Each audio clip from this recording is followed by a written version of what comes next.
Entra en Renoven y encuentra lo que necesitas a tu medida. Renoven, expertos en fabricación, distribución y montaje de cerramientos exteriores en aluminio y PVC. La más alta calidad, servicio, eficacia, profesionalidad. Renoven, ventanas para toda la vida.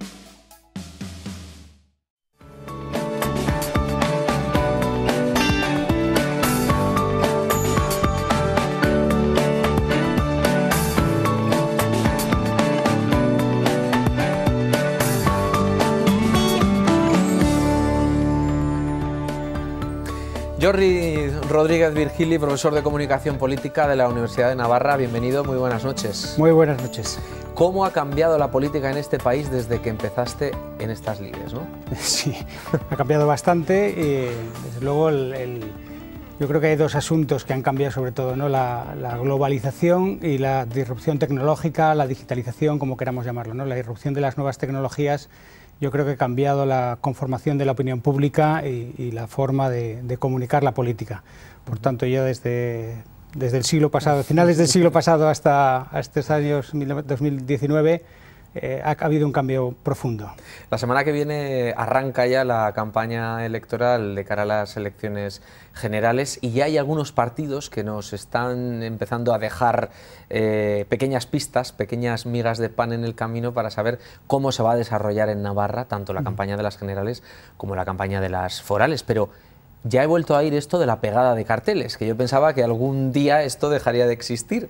Sí, pero bueno, es verdad que también en esto ha habido una evolución, ¿no? Sí, indudablemente. Y yo creo que se mantiene parte del protocolo y parte también de un léxico, de un lenguaje, de una forma de decir, pero realmente ya no hay tal pegada de carteles, ¿no? Es el inicio un poco de la campaña que tiene esa liturgia, ese protocolo que llamamos como tal, ¿no? Pero efectivamente las campañas ahora podemos decir son más limpias, ¿no? Son más digitales, son también muy personalizadas. Hay muchas cosas que han cambiado y otras no tanto. O sea, en el fondo las campañas electorales siguen siendo pues eso, personas que se comunican con personas para ganar su voto, para adquirir su confianza, y eso en el fondo no hay tanto cambio, ¿no? Pero sí que es verdad que, por ejemplo, con las redes sociales uno puede seguir al candidato que supuestamente es el que escribe, el que gestiona su identidad digital en la red, pero es verdad que la televisión tiene un futuro que en este aspecto sigue manteniéndose casi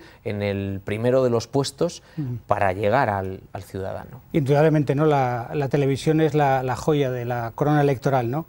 Estamos ahora en lo que llaman los expertos, hablando de Chadwick, habla de un sistema híbrido de medios, ¿no? Donde lo que tenemos ahora es una hibridación, una retroalimentación entre lo que podemos llamar nuevos medios, todo el mundo digital, de las redes sociales, de los medios sociales y los medios tradicionales, ¿no? La prensa escrita, la radio y la televisión.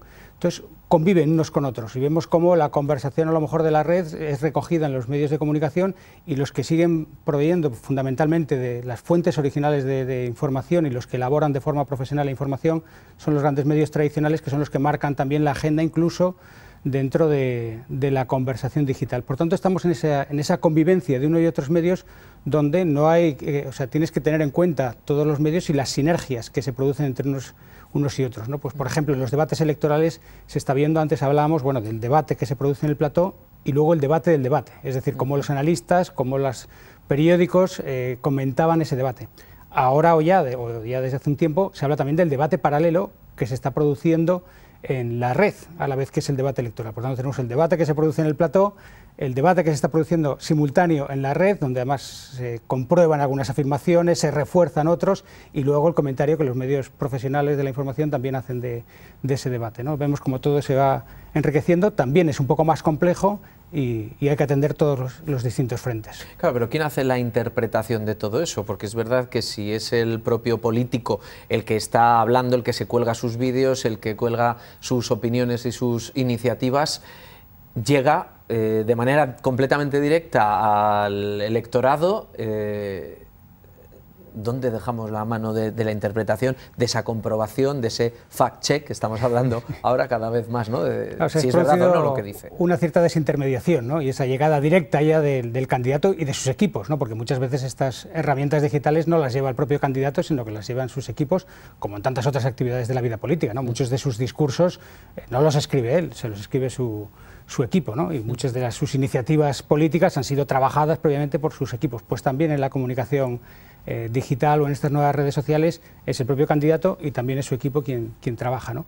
Entonces, realmente luego la labor de los medios de comunicación y de los profesionales, tanto digitales como ya hay, como los tradicionales, podríamos decir, sigue siendo fundamental para la vida de la democracia, ¿no? Para ese control social sobre los políticos, ¿no? Para también esa necesidad, también desde una forma con ese seguimiento más transversal y esa necesidad de control al político, ¿no?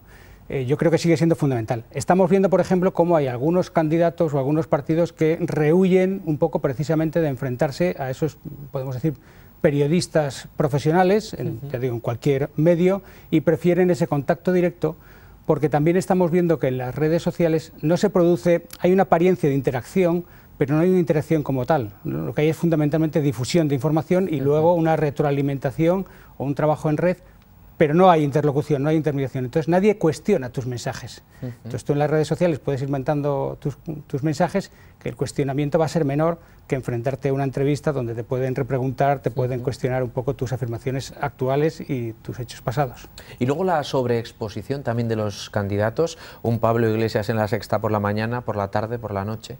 Claro, esto es un riesgo que también que corren los candidatos, un riesgo concreto de cada candidato, los focos queman mucho y esa sobreexposición también desgasta mucho y eso lo saben los expertos en comunicación. Y también estamos viendo que puede haber un cierto riesgo de saturación.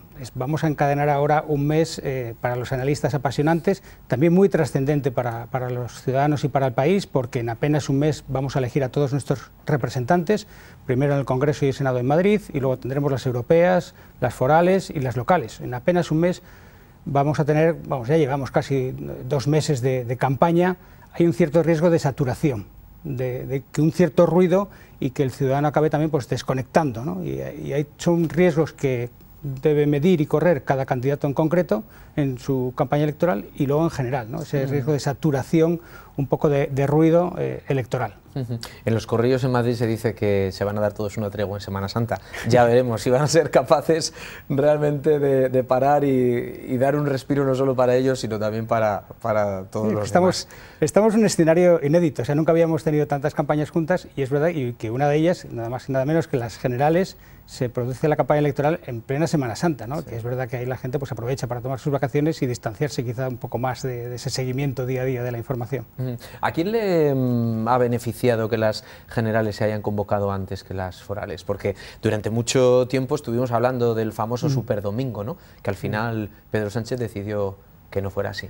Hombre, yo creo que ahora las encuestas sí nos lo están indicando que parece que le beneficia a quien las ha convocado, ¿no? Quien ha elegido la fecha la ha elegido porque también, entre otras razones, porque le convenía a él también, ¿no? Entonces yo creo que el Partido Socialista es el que más reforzado sale de esta convocatoria, ¿no? Un poco antes de las forales, de las municipales y autonómicas de toda España y poder marcar agenda y marcar contenidos, ¿no? Como ha estado haciendo en las últimas semanas con los famosos viernes, no sé si electorales o sociales, en función de con quién hables, pero ha aprovechado la potencia de la presidencia y del Ejecutivo para marcar agenda y preparar esta campaña electoral.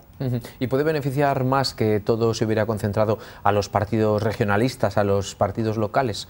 Bueno, al final es una complicación para todos. O sea, como todo tiene su parte buena y su parte negativa, ¿no? Entonces dices, bueno, por una parte, pues vamos todos a las urnas en el mismo día y supone un ahorro de costes, un ahorro también de los ciudadanos que tienen que ir a atender a las mesas y tiene una parte, pues, una cierta lógica, pero también contaminas unas elecciones con otras. Va a haber una cierta contaminación, decíamos, estamos en un momento inédito. Una de las grandes preguntas que nos hacemos es cómo va a influir el resultado de las elecciones de abril en los comicios de mayo, ¿no? Cómo va a influir no solo el resultado, sino también las posibles negociaciones, porque ya se ve que va a salir un Parlamento fragmentado, sin una mayoría clara o absoluta, y por tanto va a haber negociaciones. Por tanto, ¿cómo va a influir eso en las generales? Si tú haces todas las elecciones el mismo día, el riesgo de contaminación y que los debates se confundan, y al final el que más peso tiene siempre es el debate nacional, ¿no? Y ahí los partidos locales pues podrían ver sus temas, sus agendas pues más diluidas. Es verdad que para el 26 de mayo probablemente no tengamos gobierno, salvo que las cosas estén muy claras, no tendremos gobierno en España, pero sí que es verdad que para entonces la mesa del Congreso, por ejemplo, tendrá que estar claro, ya negociada y con las siglas ya puestas en cada escaño. Eso nos va a dar también muchas pistas. Claro, tú hablas al principio de esas pistas que estamos viendo ya de la campaña, pues lo mismo va a pasar después de mayo, ¿no? En principio todo parece indicar que no va a haber no se va a formar gobierno. Es verdad que estamos en un momento, la palabra que utilizamos aquí, de incertidumbres, que no sabemos lo que va a pasar, que estamos muy perdidos, pero todo parece indicar que va a haber una gran fragmentación en el Parlamento y que no va a haber mayorías claras, y por tanto va a obligar a los partidos a negociar y a pactar. En ese ínterin ya se van a dar pistas, ¿no? Conscientes o inconscientes, más expresas o más implícitas, pero vamos a ver algunas pistas que pueden influir en la toma de decisiones de las elecciones forales y municipales. ¿Y la comunicación política cómo se debería gestionar ante una irrupción de un partido como Vox, que no aparecía en las encuestas, que lo que ocurrió en Andalucía sorprendió a todo el mundo? Y ahora estamos con la incertidumbre, sobre todo aquí en Navarra, ya han asomado la patita y han dicho que se presentan en las elecciones generales, lo que no sabemos es lo que van a hacer para las forales. ¿Volveremos a ver una segunda sorpresa? Es posible. A nivel nacional yo creo que la va a haber. O sea, creo que la irrupción de Vox va a ser sensible y van a tener una entrada, hasta donde no me atrevo a decirlo, pero en circunscripciones grandes y en algunas ciudades como circunscripciones como Madrid, Valencia, Zaragoza, Sevilla, van a entrar una entrada importante, ¿no? Lo que vamos a ver es en las circunscripciones intermedias o pequeñas, ¿no? Las encuestas actualmente le han dado y parece que se han quedado ahí más o menos estancados, podemos decir que no es como dices, una irrupción muy fuerte, de la nada pasar a un 10-12%. Se parece que se quedan ahí de momento en las encuestas y es una irrupción muy fuerte. ¿Cómo deben responder el resto de partidos? Pues ya depende de la cercanía de unos y otros, ¿no? Pero estos partidos así también que aparecen con fuerza se suben también un poco a la agenda que marcan los otros partidos, ¿no? Ellos, al tener también menos presencia, son el debate o la conversación por la novedad. Le pasó hace unos años a Podemos, que es un partido tan viejo, tan nuevo, como queramos verlos, como es Vox, pero en su momento fue hace 5 o 4 años, y era el partido de moda, por así decir, el partido del que todos hablaban, del que todos debían tomar posición. Ahora el partido de moda del que todos hablan, de que no sabemos cómo va a entrar, es Vox. Y ellos se benefician un poco de ser los protagonistas de ese debate, por ser la novedad. Claro, y el populismo realmente ha cambiado su significado, es decir, estamos hablando de que el populista ahora es el que dice aquello que el ciudadano quiere escuchar. No, aquí tendríamos esto para un debate más a fondo, ¿no? ¿Qué entendemos por el populismo, ¿no? O qué suponen los partidos populistas? Que a veces se confunde muchas veces con la demagogia, ¿no? Que tristemente, pues bueno, la demagogia pues siempre aparece en campaña electoral, ¿no? Lógicamente los partidos van a decir aquellos que creen que es lo que los ciudadanos quieren escuchar, se van a hacer promesas, se van a simplificar los mensajes, todo eso forma parte podemos decir, de la demagogia política o electoral. Y el populismo yo lo entiendo como una retórica política con un contenido un poco más sustancial, ¿no? Es una retórica política para alcanzar el poder y mantenimiento del poder, donde lo que haces es agrupar en dos grupos homogéneos el pueblo, donde pones todos los parte positiva, ¿no? El pueblo honrado, trabajador, inocente, contra un antipueblo, sea la élite o sea un enemigo interno o externo, al que le pones es el causante de todos los males, es el que hay que combatir, ¿no? Esa homogeneización del pueblo está representado por un gran líder, ¿no? Que es el líder que representa ese populismo. El populismo, por tanto, como retórica, como estrategia política, no es una ideología, y por tanto encontramos populismos de izquierdas y populismos de derechas. Y el populismo quiere combatir las instituciones intermedias, que precisamente lo que hacen es recoger la heterogeneidad del electorado, ¿no? El electorado y la ciudadanía es heterogénea, es diversa, con intereses distintos, y las instituciones intermedias reconocen y recogen esas diferencias. El populismo, como quiere agrupar, homogeneizar, ataca a esas instituciones intermedias, ¿no? Acordémonos de rodear al Congreso, poner en cuestión los partidos políticos, poner en cuestión los consensos políticos existentes, en España la transición. Bueno, pues estos son, yo creo que el Partido Populista como tal en España ha sido el origen un poco de Podemos, ¿no? Hasta Vistalegre 2, podríamos decir.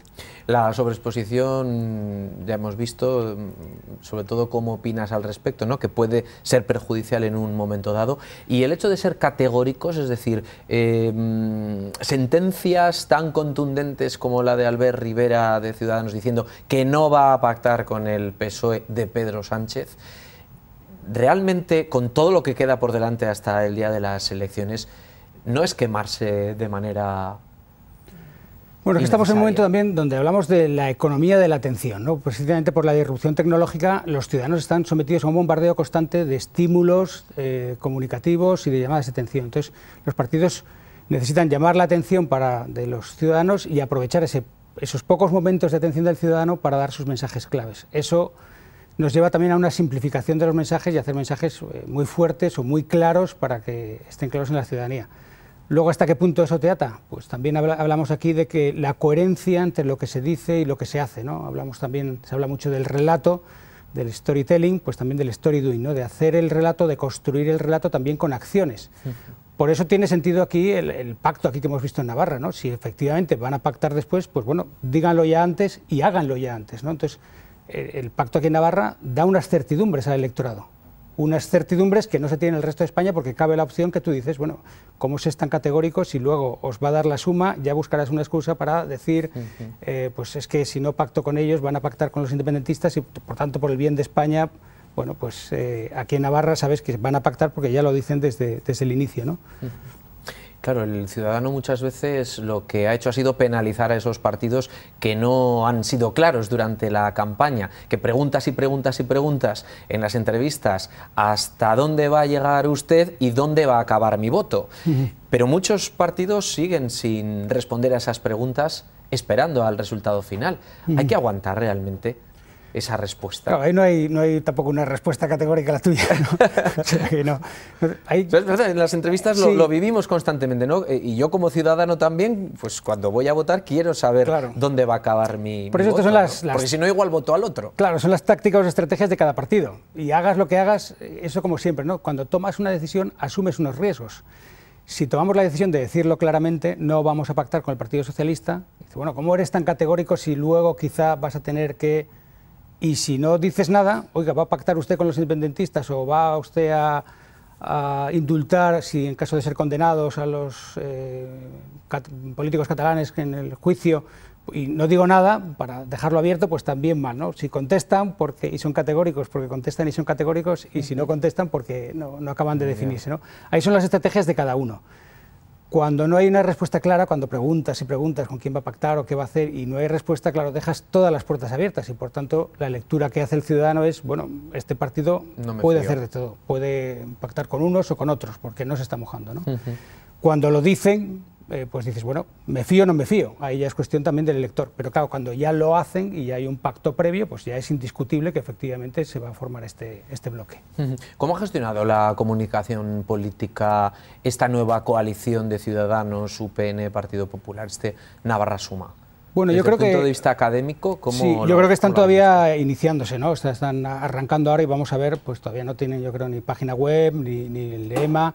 Entonces yo creo que en esta coalición, en esta suma, primero hay una lógica electoral, ¿no? De sacarle el máximo rendimiento, la máxima eficacia al sistema electoral, que no quede ningún voto fuera. Recordemos que Ciudadanos se quedó en las últimas elecciones pues a un puñado de votos de entrar y todos esos votos, por así decir, se perdieron. Las encuestas le estaban dando al Partido Popular aquí en Navarra 0-1, o sea que había el riesgo también de que muchos miles de votos no entrasen si no llega a pasar esa barrera electoral. Al sumar, al hacer esta coalición, sumas todos los votos, cuentas todos los votos que pudiesen ir al Partido Popular, a Ciudadanos y desde luego a UPN. Pero yo creo que hay más también. O sea, esta es una explicación, pero otra es en la lógica de la comunicación política. Primero es lo que venimos comentando, dar certidumbre en un momento de incertidumbre. Claro, cuando tienes parte del electorado que no sabe qué hacer, que no sabe muy bien las diferencias a lo mejor entre el PP y UPN, cuál es la novedad de Ciudadanos, porque eso a veces también puede llevar incluso a la no participación. No voy el domingo porque no lo tengo claro y al final me desentiendo un poco. Ese riesgo cabe también. Entonces, ahora das certidumbre. Nosotros vamos a pactar y estos 3 partidos quieren formar gobierno y lo decimos previamente. Y luego marca, por tercer lugar, quiere marcar ya el eje de la campaña, ¿no? La campaña no va a ir sobre temas sociales, sobre temas económicos, que también se hablarán de esos temas, sino que el eje de la campaña, la pregunta que deben responder los ciudadanos es qué Navarra quieren para el futuro, ¿no? Por tanto, va a ser 2 bloques entre nacionalistas y constitucionalistas o foralistas, regionalistas, llamémoslo como queramos, a Navarra Suma, y con el Partido Socialista que tiene que buscar ahí su hueco. Entonces, con Navarra Suma están marcando que el eje de la campaña va a ser este. ¿Y cómo te ha parecido que se ha gestionado, pues sobre todo desde Geroa Bai, la propia presidenta, que hasta en 2 o 3 ocasiones llegó a salir a los medios pidiendo, prácticamente mendigando, que fuera el cuatripartito junto? Finalmente van al Senado con el cambio de Aldaqueta, pero al Congreso, al final, cada uno ha presentado el suyo.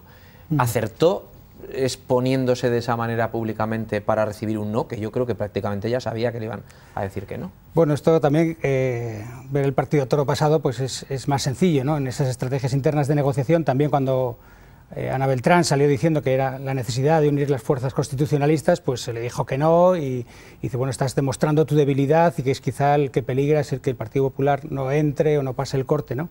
Pero bueno, no sabemos luego las negociaciones que hay internas. Una visión desde fuera, realmente lo que dices, ¿no? Pues que la presidenta salga pidiendo esa coalición y que esa coalición o esa suma no se produzca, pues puede debilitar su imagen. Pero no sabemos dónde estaban en ese momento las negociaciones internas y si ese mensaje que sacas fuera de las negociaciones es también un impulso para terminar, ¿no? Al final, como no ha habido tal coalición, sí que la hay para el Senado, no en el Congreso, y no parece que vaya a ser en las forales, pues da esa imagen quizá de debilidad, podemos decir, ¿no? De necesidad de sumar. ¿Y los eslogan?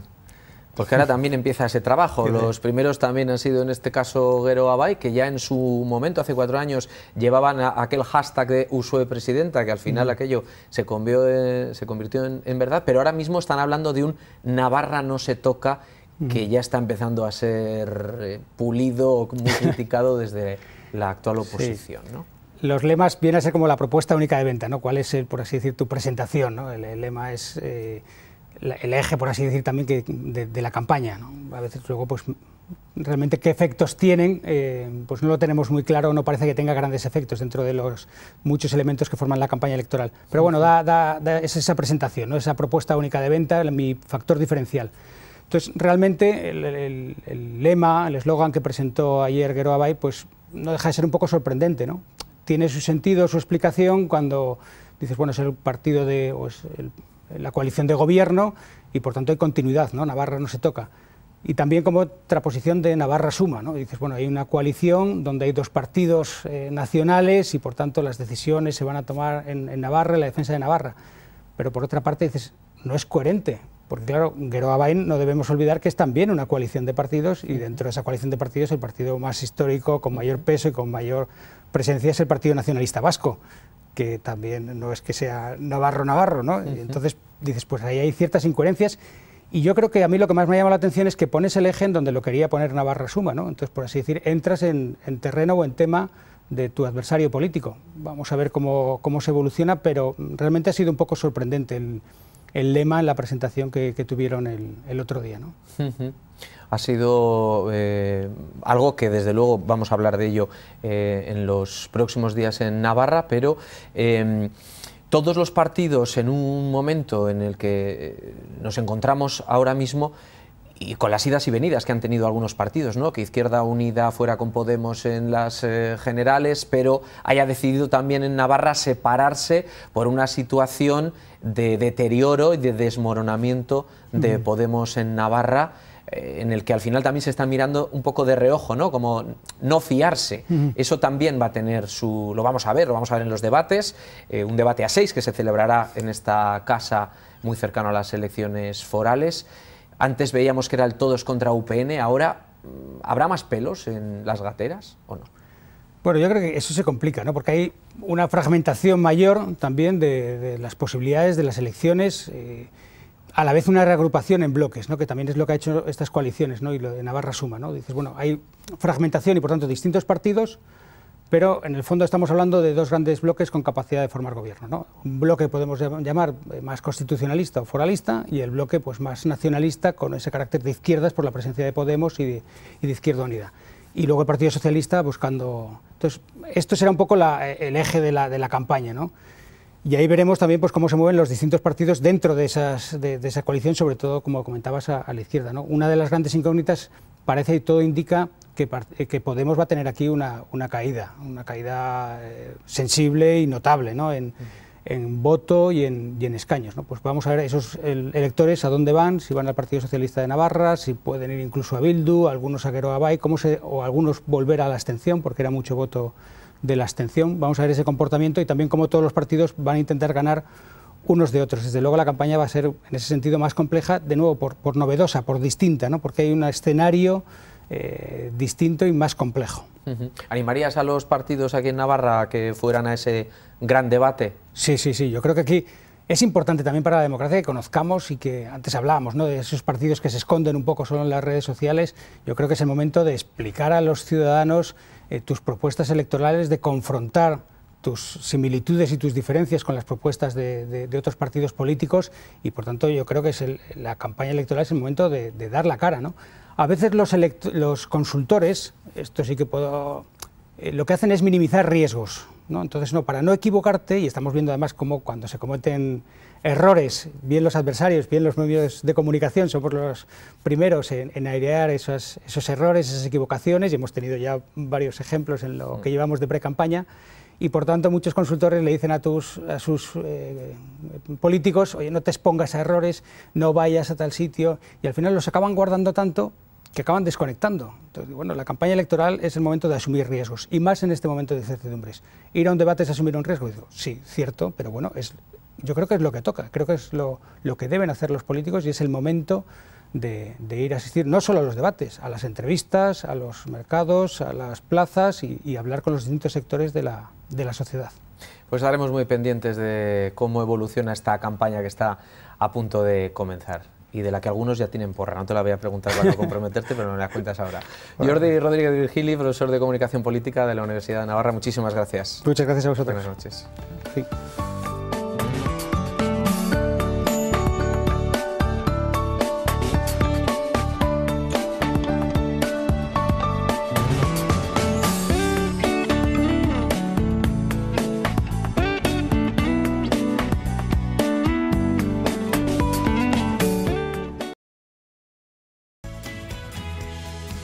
Entra en Renoven y encuentra lo que necesitas a tu medida.